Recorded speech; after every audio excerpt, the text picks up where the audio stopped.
Leading the Nightline tonight, a new chapter unfolds in Sarawak's history as BINTULU Port is officially handed over to the Sarawak government, marking its conversion from a federal port to a state-owned port.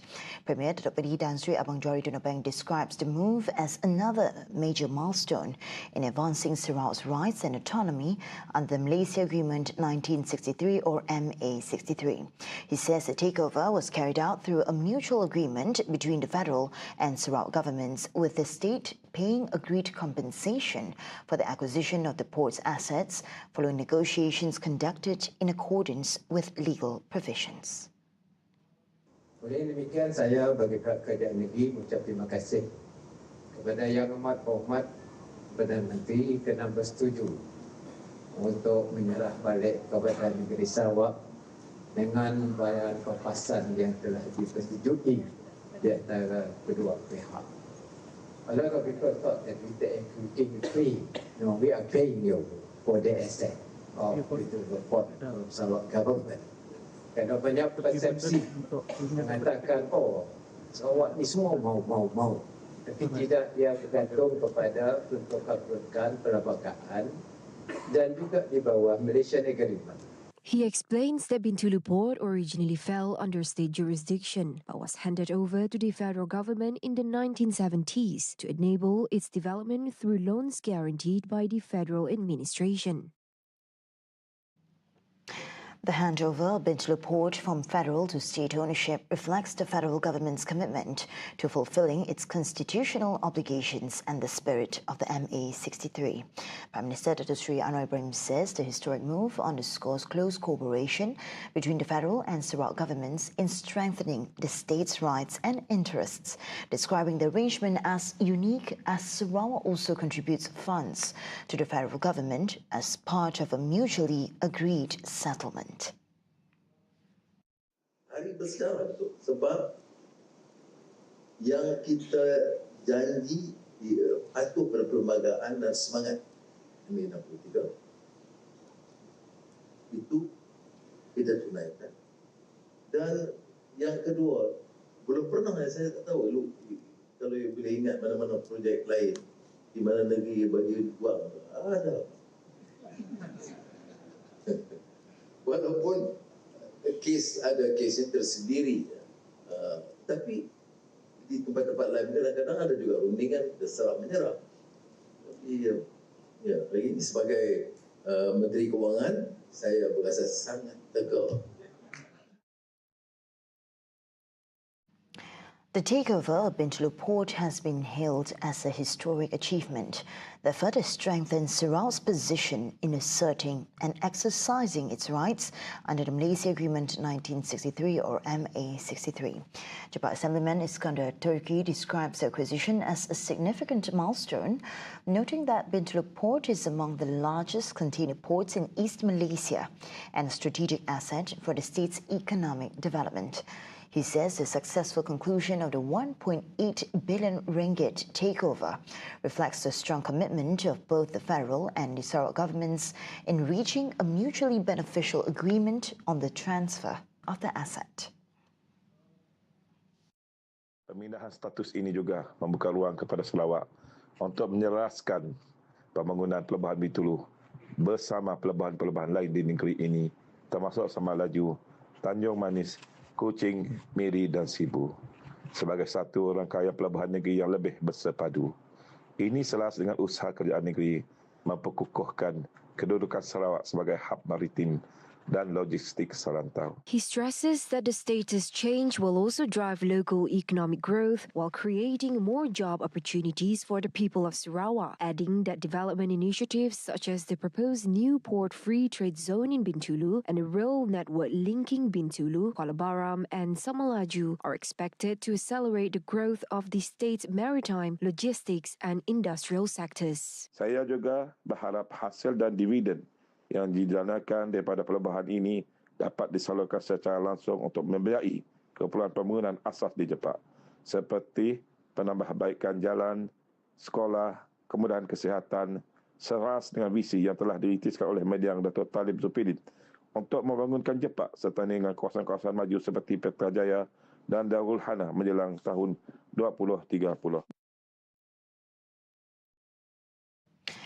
Sarawak is looking to Austria's hydropower development model as a benchmark for the Limbang Lawas Development Plan 2035, with a focus on integrated land use, energy generation, river management and environmental sustainability. Deputy Premier Dr. Amar Awang Tengah Ali Hassan says the state delegation's visit to Freudenau hydropower plant in Vienna provides valuable insights into Austria's holistic and sustainable approach to hydropower development. He says the Freudenau model demonstrates how hydropower infrastructure can generate clean energy while supporting urban development, river basin management, biodiversity conservation, and public awareness initiatives. Awang Tengah adds that Austria's experience in sustainable hydropower development can help strengthen Sarawak's low-carbon agenda and climate resilience.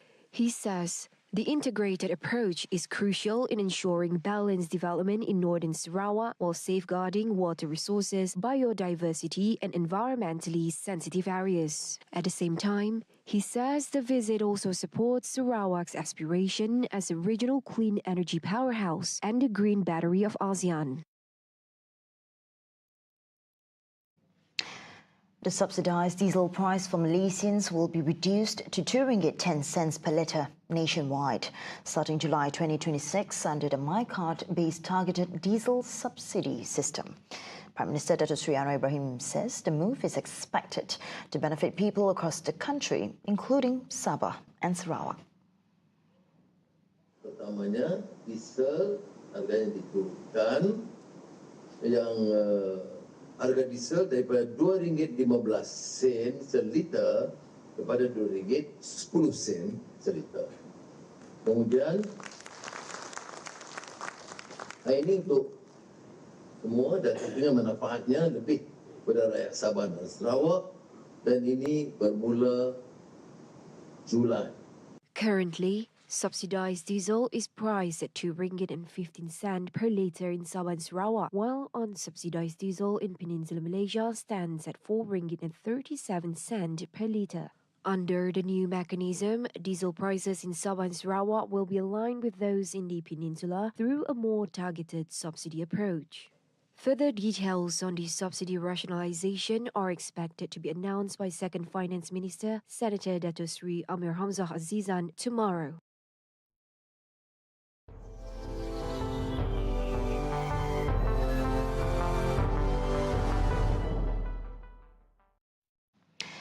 United States and Iranian delegations arrive in Switzerland as of Sunday for technical negotiations under the Memorandum of Understanding signed on Wednesday to end the West Asia conflict and reopen the Strait of Hormuz.